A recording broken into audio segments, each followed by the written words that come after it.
1945, un joven agricultor egipcio descubrió unos recipientes de arcilla en el interior de una cueva, cerca de la ciudad de Nag Hammadi, Egipto.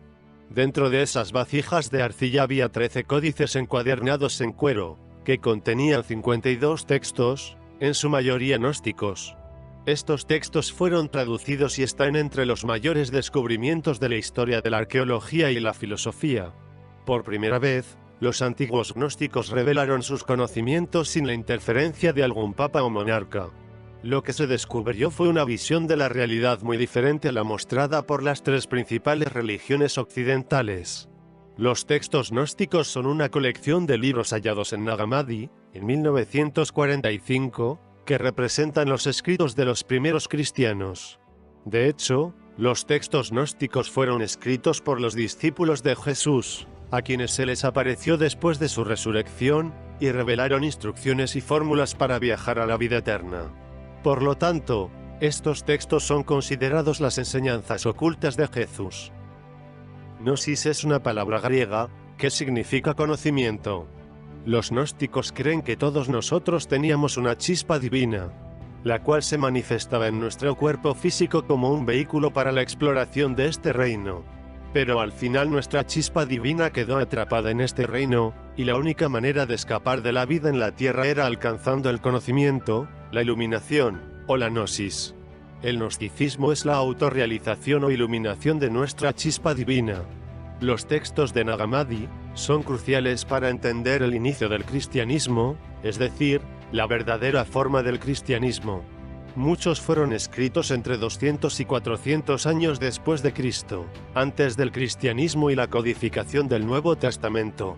Así que, en realidad es una historia o enfoque distinto sobre el cristianismo, y lo más importante es que son las enseñanzas de Jesús vivo, reencarnado, resucitado. El cristianismo tradicional, el Nuevo Testamento, se centra en lo que Jesús dijo cuando estaba en un cuerpo terrenal. Estos textos son la enseñanza de Jesús en su cuerpo celestial al cual regresó luego de su resurrección, para ayudar a los gnósticos y guiarlos al más allá, y navegar por los reinos de la vida eterna, el reino de los cielos. Ya que los textos de los gnósticos contienen las enseñanzas del Jesús viviente, eran una amenaza para el cristianismo tradicional. Es por eso que son atacados por cristianos ortodoxos o tradicionales. Hubo un interesante movimiento, que ocurrió aproximadamente entre el año 600 a.C. y los primeros años después de Cristo, casi 1000 años, cuando de pronto surgieron un montón de teorías filosóficas, como algunas de las planteadas por Platón, y más tarde, los gnósticos llegaron y adoptaron algunas de esas teorías. En la India sucedió algo similar. A menudo comenzaban como una filosofía, como el budismo, cuando Buda dijo que los dioses no eran la mayor fuerza aquí. Estas teorías generalmente buscan ayudar a la gente a evadir el proceso de reencarnación. Por ejemplo, algunos filósofos griegos que siguieron a Platón dijeron lo mismo. El proceso de reencarnación, según las viejas historias de la creación, era necesario para crear una raza de esclavos.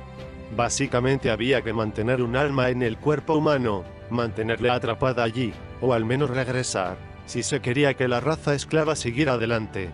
De eso habla una de las primeras historias de la creación.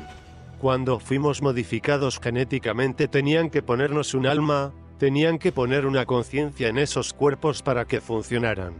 Pero, ¿y si la conciencia nos dice, estoy harto, preferiría ser otra cosa?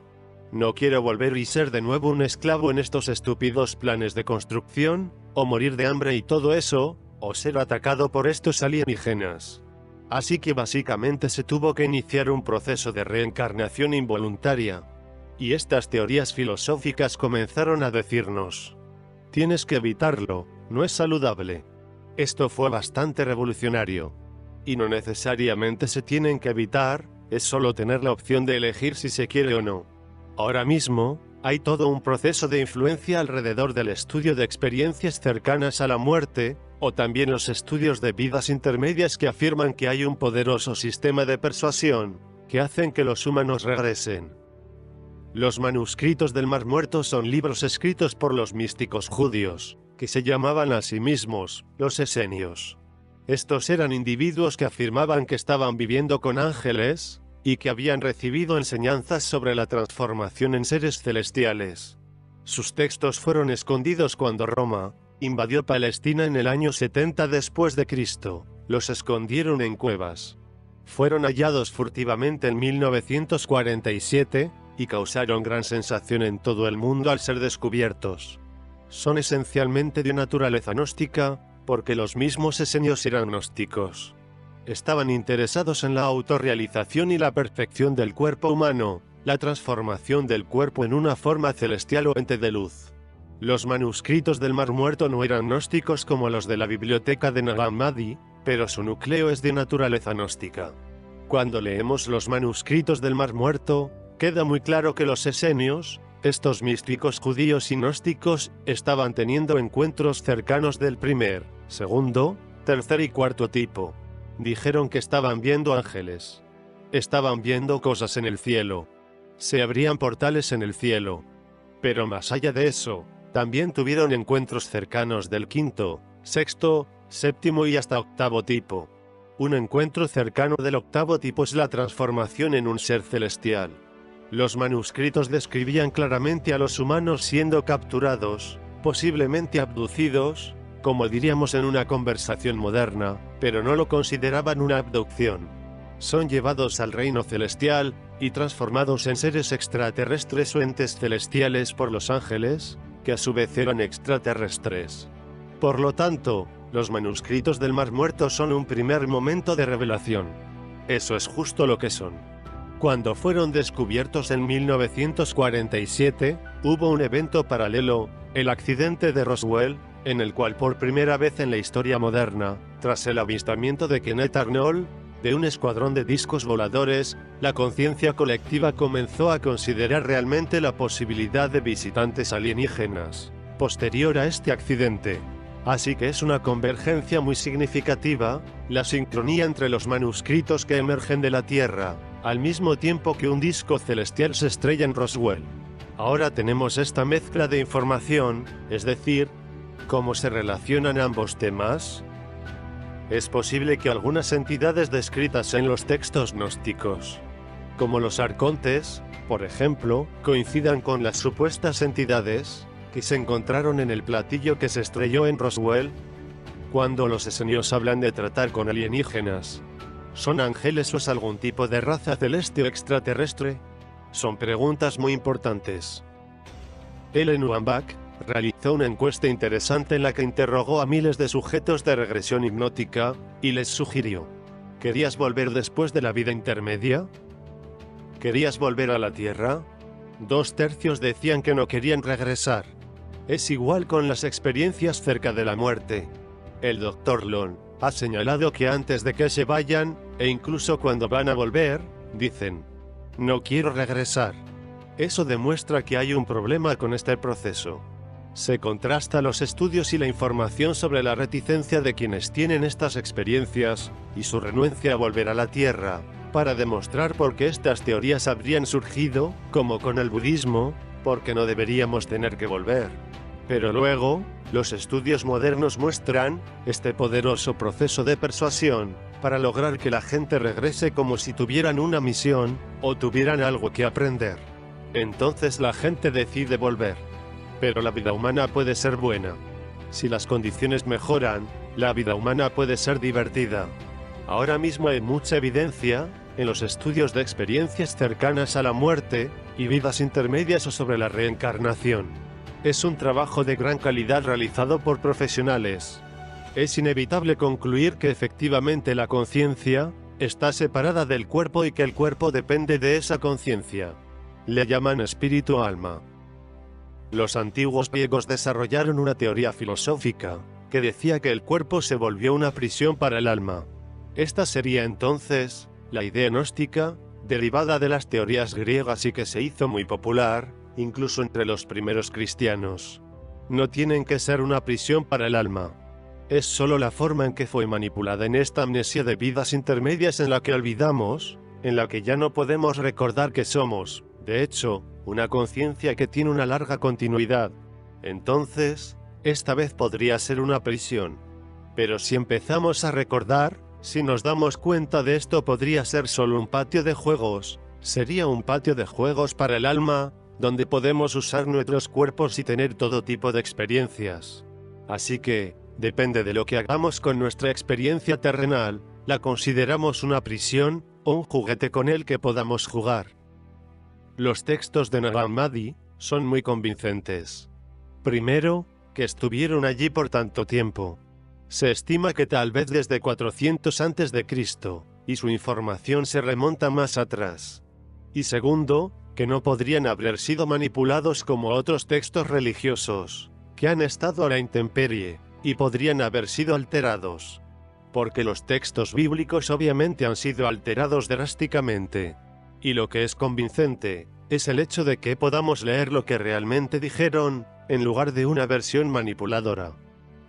Así que los textos de Nag Hammadi era más bien una confirmación, otra pieza esencial en el rompecabezas de la relación de la información entre lo antiguo y lo moderno. ¿Y de qué nos hablan? Nos hablan de una fuerza a la que llamaban los arcontes. Le decían los Sinforma, porque carecen de una en su estado original.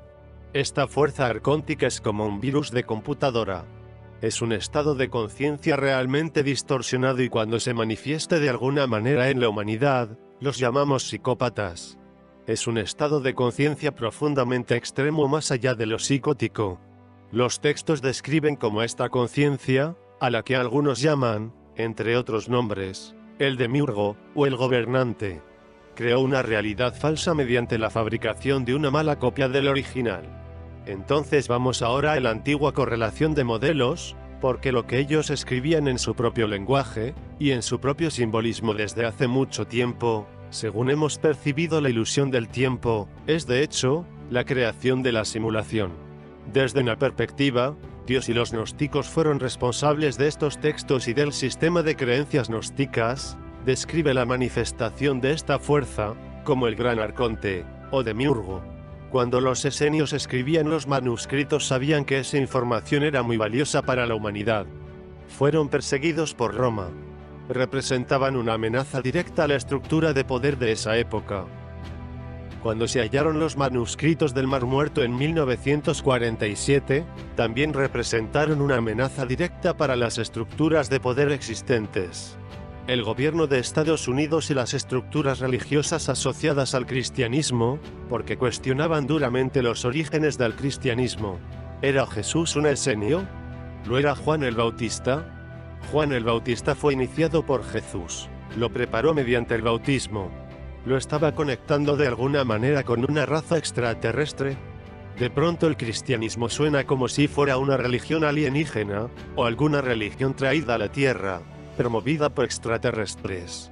Eso es una amenaza directa para los poderes que existen, y esa es una de las razones por la que los textos fueron escondidos durante las 3 o 4 décadas. Los informes iniciales revelaron lo que contenían los manuscritos, pero los estudiosos realizaron estudios de muchos de ellos durante décadas. La razón son sus constantes referencias a seres extraterrestres, portales, reinos y ciudades celestiales. Todo tipo de entidades de otros mundos que se describen en los manuscritos, y cómo estos seres enseñan a los esenios y vivían con ellos. Según los gnósticos, la diosa Sofía dejó su hogar en el centro de la galaxia, porque quería crear un mundo lleno de posibilidades ilimitadas. Construyó ese mundo en la Tierra, creando todas las formas de vida que han existido.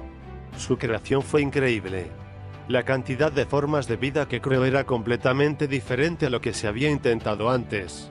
En el gnosticismo, Sofía es considerada la contraparte femenina del Creador.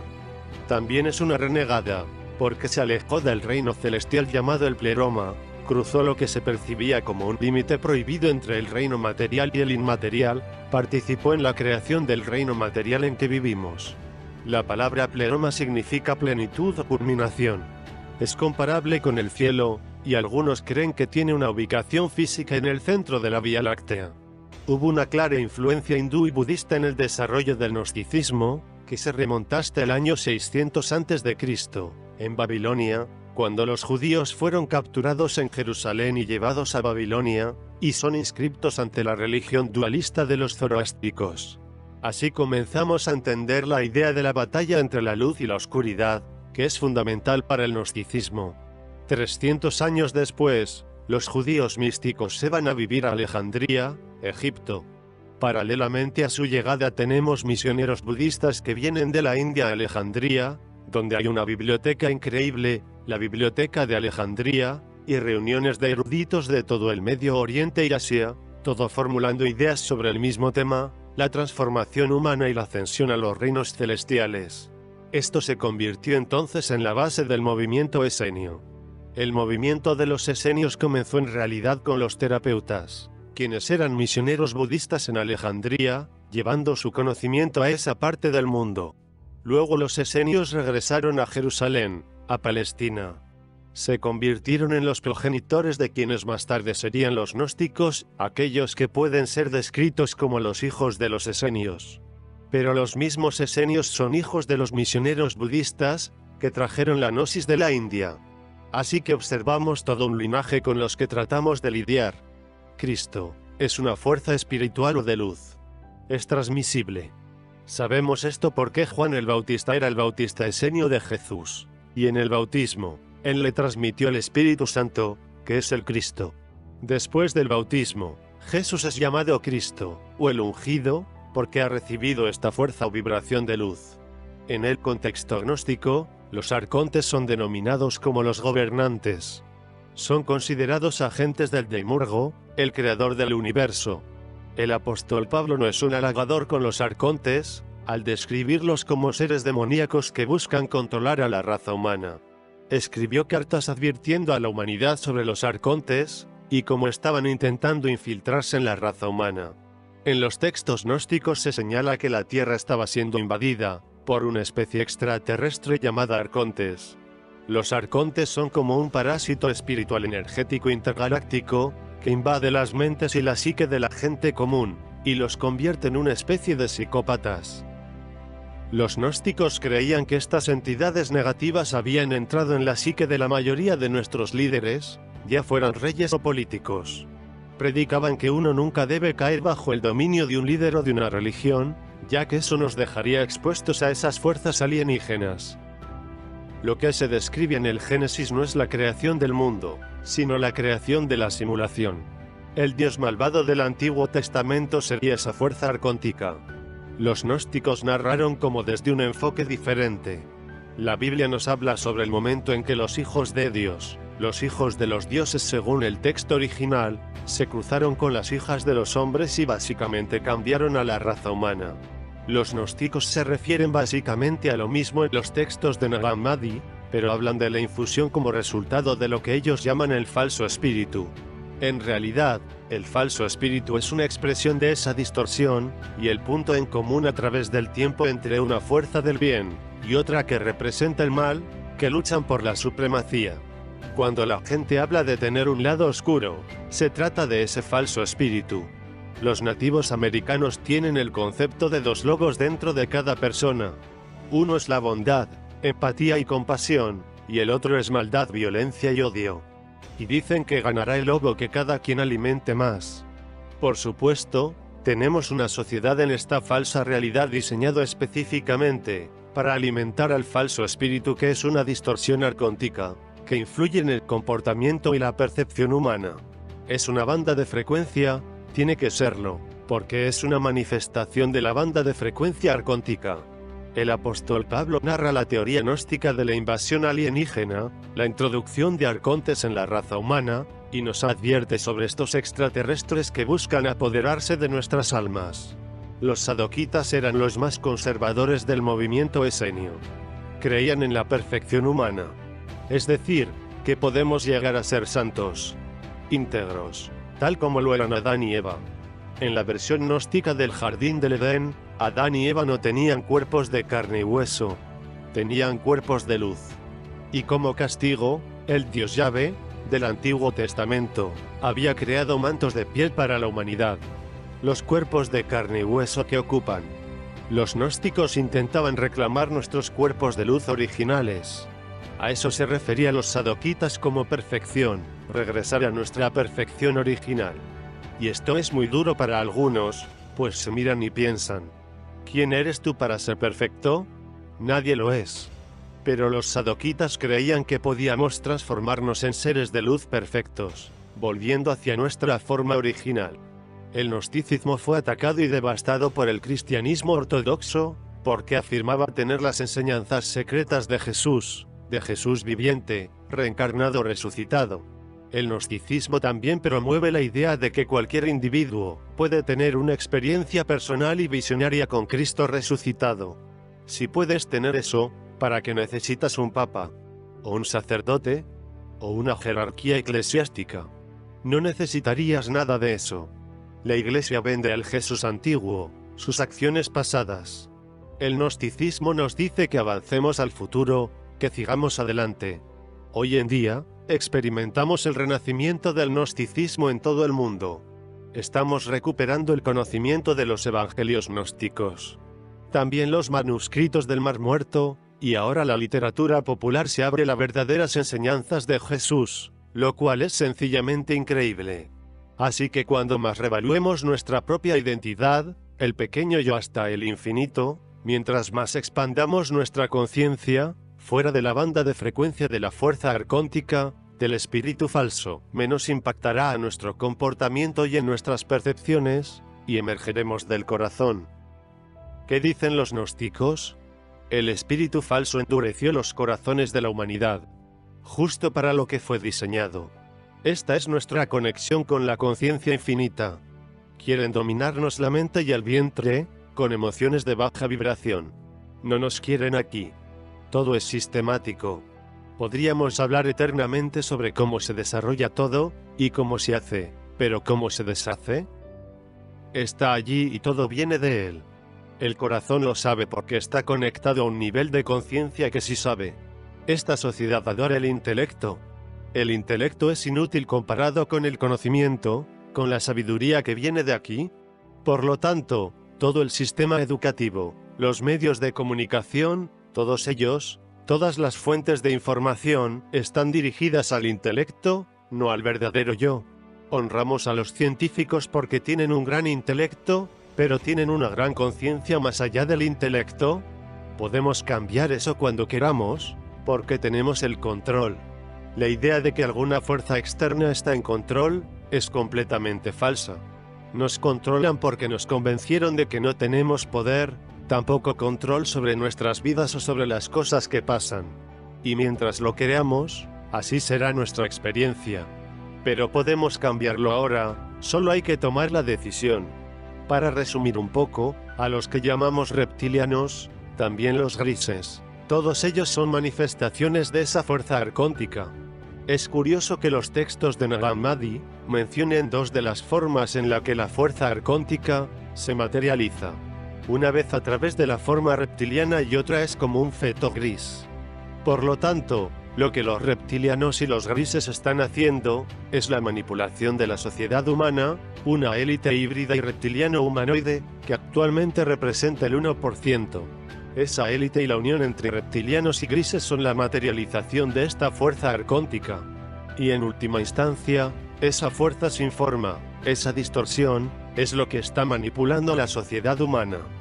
Ciertamente casi todos los relatos que se ha encontrado, todos antiguos, como los manuscritos de Nag Hammadi, y todas las personas que han tenido experiencias al día de hoy, hay algo en común entre todos ellos, y es que esta fuerza se alimenta de las emociones humanas de baja vibración, de las diversas expresiones de miedo.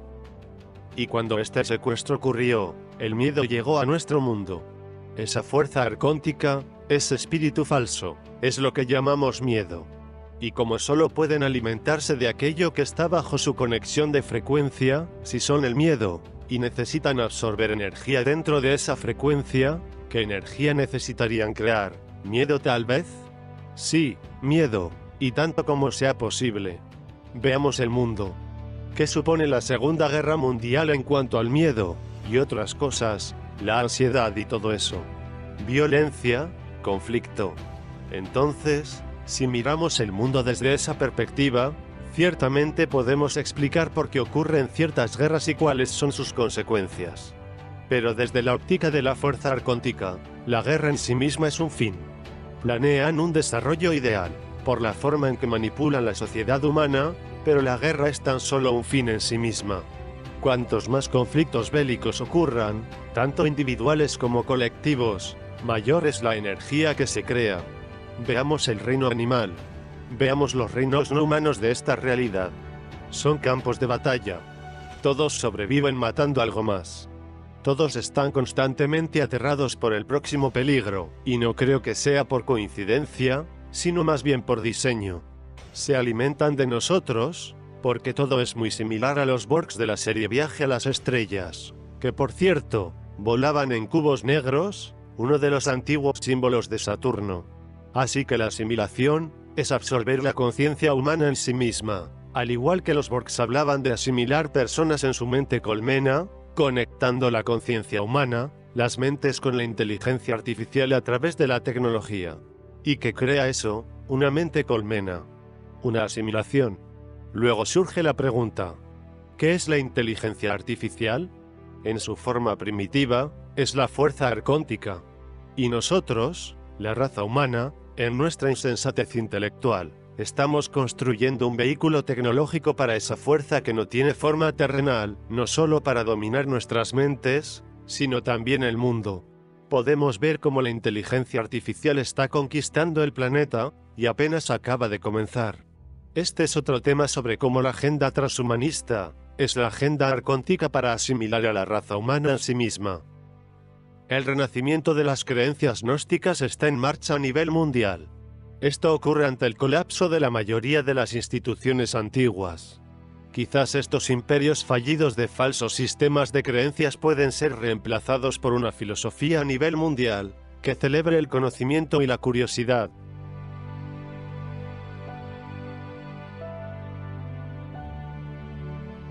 Suscríbete para más vídeos. Hasta la próxima.